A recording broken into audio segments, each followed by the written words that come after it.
कि जो कहते हैं वो करके दिखाते हैं, हवाबाजी का हमें शोर नहीं है। कि जो कहते हैं वो करके दिखाते हैं, हवाबाजी का हमें शोर नहीं है। और ईंट का जवाब पत्थर से देना जानते हैं। बस सुन में मनुवादी, ये बहुजन अब कमजोर नहीं है।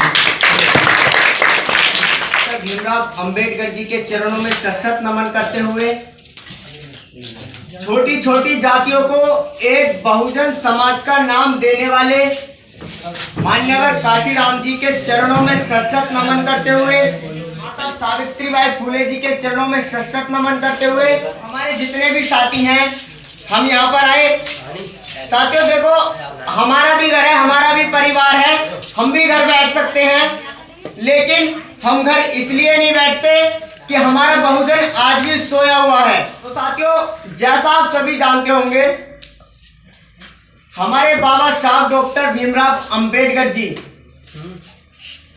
ज्यादातर लोग जानते हैं उनका नाम, लेकिन उनके कारवा को नहीं पहचानते। उन्होंने क्या किया है हमारे लिए, और हमारे महापुरुषों ने हमारे लिए क्या किया है। साथियों, आपने देखा होगा अभी पीछे चुनाव गए हैं, हमारी बहन जो बहुजन समाज की शेरनी बहन मायावती जी, उन्हें इस समाज पे इतना गर्व है, इतना गर्व है कि संसद में बोलते हुए उनके आंसू निकल आए थे। लेकिन इस समाज ने उन्हें ऐसा धोखा दिया, ऐसा धोखा दिया कि तुम चाहे भले भूल जाओ, लेकिन मैं नहीं भूल सकता। मान्यवर काशीराम जी ने शुरू किया, आज उन्हें हमारी बहन जी चला रही हैं, और आगे आप सभी को मालूम होगा उनके जो भतीजे हैं आनंद, वो चलाएंगे। तो आप सभी से हाथ जोड़कर पहली बात तो मेरा एक निवेदन है कि आपका जो एक बहुजन समाज है, पहले तो इसे मत छोड़िए। और दूसरी बात साथियों, जब आप लोग पाखंडवाद की जंजीरों में इस कदर बंधे हुए हैं, इस कदर बंधे हुए हैं कि निकालना बहुत ही मुश्किल हो रहा है। हम गांव-गांव जाकर यही प्रयास करते हैं, ज्यादातर पुरुषों को तो हम समझा देते हैं, लेकिन हमारे समाज की जो माताएं बहनें हैं वो नहीं समझ पाती। हमारे समाज की माताएं बहनें पाखंडवाद की जंजीरों में बहुत गलत तरीके से फंसी हुई हैं। जब कोई स्त्री विधवा हो जाती थी तब उसे दूसरा विवाह करने का अधिकार नहीं था, लेकिन मेरे बाबा साहब के प्रयास से आज स्त्री अगर उनके हस्बैंड की किसी भी कारण मृत्यु हो जाती है तो वह दूसरी शादी कर सकती हैं। पहले चाहे स्त्री 19 साल की थी, पहले जो थे 10 से 12 15 तक शादी हो जाती थी। अगर वो उस टाइम अगर 2 दिन में भी या 1 दिन में भी विधवा हो जाती तो वह शादी नहीं कर सकती थी। लेकिन आज घटना से उसका पति किसी भी घटना से गुजर जाता है तो वह दूसरी शादी कर सकते हैं। ये समाज एक ऐसा समाज है जिसे जैसा कहते हैं ना वैसा समझ जाता है। लेकिन अगर इस समाज से ये कह दी जाए ना कि तुम इस पाखंडवाद को त्याग दो, इस बात को नहीं मान सकता। यहाँ तो सब हंसने लगे 9 दुर्गे पर उस पे। अगर आपसे ये कह दी जाए ना कि घर से निकलो 9 दिन के लिए, अपने बहुजन समाज के लिए, अपने बाबा साहब मान्यवर काशीराम जी के कारवा को आगे बढ़ाते हुए, भीमसेना चीफ नवाब सतपाल तंवर जी के कारवा को आगे बढ़ाने के लिए 9 दुर्गे घर से 9 दिन घर से निकलो, एक भी बंदा घर से निकलने के लिए राजी नहीं होगा। एक भी बहन से या एक भी माता से कहती ना कि 2 दिन अपने गांव में ही घूम लो, माता सावित्रीबाई फुले के विचारों को समझा दो, एक भी बहन घर से नहीं निकलेगी।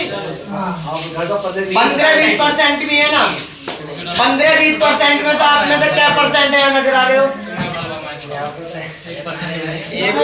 1% नहीं हो, 20% में यहाँ पर कौन लोग हैं? हमारे भाई जिन्होंने ये छोटा सा कार्यक्रम सजवा और हमारे साथ के लोग।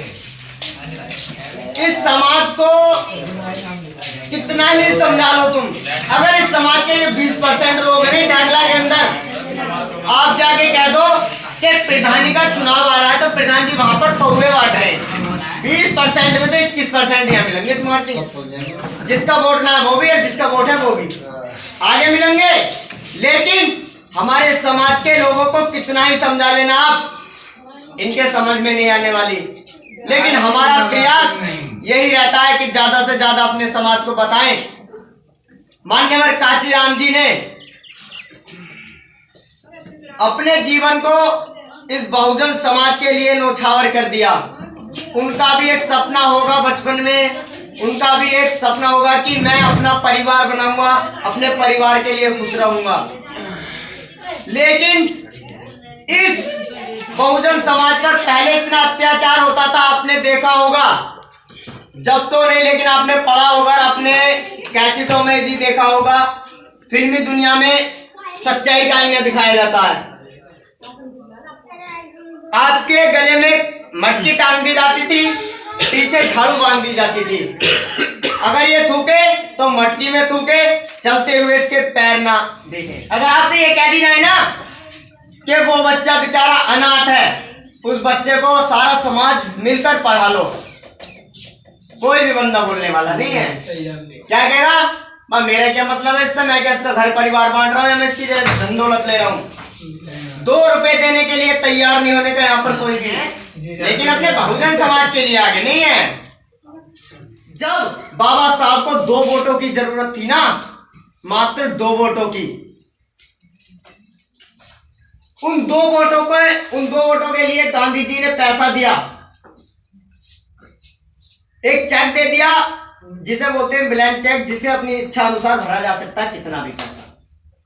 उनसे कह दिए आपका चेक है। जो 2 नेता थे दिग्गज, जो मोमदनों के दिग्गज है, मैं नाम नहीं है याद मेरे उनका, जो दिग्गज नेता थे, उन्हें जाके चेक दे दिया, लो अपनी इच्छा अनुसार इनमें पैसा भर लो और आपको एक ही काम करना है, डॉक्टर भीमराव अंबेडकर उनके खिलाफ खड़ा होना है। तो उन 2 मोमदनों ने उन्होंने कहा कि डॉक्टर अंबेडकर हमारे समाज को कभी गलत नहीं बोलता, तो हम क्यों बोलेंगे। डॉक्टर अंबेडकर के साथ हैं हम। जब 2 वोट की जरूरत थी तो हमारे मोमदन भाइयों ने डॉक्टर भीमराव अंबेडकर बाबा साहब को उन 2 वोटों से जिताया था। तो अब शिक्षा का क्षेत्र बढ़ाना था हमारी माता सावित्रीबाई फुले, पिता ज्योतिबा फुले जी को, जिन्हें अभी मैंने सशक्त नमन किया। माता फातिमा से ये कह दी जाए ना, बहुजन समाज के पास 70 रुपए नहीं है पौवा देने के लिए, तो पता आप क्या कहोगे, अरे यूं तो ऐसे ही करते हैं, छोड़ पल्लन को, तो ऐसे करेगी अपने स्वार्थ के लिए। ठीक है। और आपने देखा होगा जो बहुजन समाज की शेरनी है, इतने बड़े प्रदेश की 4-4 बार मुख्यमंत्री रही हैं। पहले तो हमारे बहुजन समाज के लिए मान्यवर काशीराम जी ने अपना जीवन समर्पण कर दिया, और अब उनके बाद हमारी बहन जी, जिन्होंने अपना, अब उनकी उम्र 68 साल की आ गई है, उन्होंने अपना जीवन पूरा इस बहुजन समाज के लिए समर्पण कर दिया। लेकिन हमारी माता, हमारी बहनें उस समर्पण को नहीं समझ पाती। वो इतना भरोसा करती हैं अपने समाज पे बहुत ज्यादा, लेकिन हमारा समाज धोखा देता जा रहा है। तो मैं अपनी वाणी 2 शायरों के साथ विराम देना चाहूंगा कि जो कहते हैं वो करके दिखाते हैं, हवाबाजी का हमें शोर नहीं है। कि जो कहते हैं वो करके दिखाते हैं, हवाबाजी का हमें शोर नहीं है, और ईंट का जवाब पत्थर से देना जानते हैं। बस सुन में मनुवादी, ये बहुजन अब कमजोर नहीं है। कि निकल चुका हूं मंजिल पर, अब नहीं रुकने वाला, कि निकल चुका हूं मंजिल पर, अब नहीं रुकने वाला। बाबा साहब का मिशन के लिए मुझे डंडे भी खाने पड़ जाएं, मैं पीछे नहीं मुड़ने वाला। तो साथियों, जैसा आप सभी जानते होंगे, आज गांव ढेकला में ये कार्यक्रम रखा। अगर किसी भी सदस्य को, किसी भी बुजुर्ग या किसी भी माता बहनों को मेरी बात गलत लगी हो, तो मैं उसके लिए क्षमा प्रार्थी हूँ। जय भीम, जय भारत, जय संविधान, भीम सेना जिंदाबाद। भीम नाम का प्याला हमने पी लिया है, करेंगे मिशन पूरा हमने वादा किया है, बहुजन के भीड़ में बहुजन। साथियों, ये गांव ढेकला है और यहाँ पर आप सभी देख सकते हैं कि बाबा साहब विश्व रत्न, जो कि इस भारत के भारतीय संविधान के रचयिता हैं, ये उनकी भूमि है। और आप यहाँ पर देखिए उनके पार्क की एक ऐसी स्थिति हुई पड़ी है, आप दूर तक देखिए, यहाँ पर किसी भी प्रकार का चिन्ह नहीं है और यहाँ पर सब में घुड़ी पड़ी हुई हैं। हम यहाँ के जो प्रधान जी हैं उनसे ये दरख्वास्त करते हैं कि जल्द से जल्द इस पार्क की सफाई करी जाए और जहाँ तक बाबा साहेब विश्व रत्न प्रबोधिसत्व जी की ज़मीन है, भूमि है, उस भूमि पर चिन्ह लगाया जाए जहाँ तक बाबा साहब का पार्क है।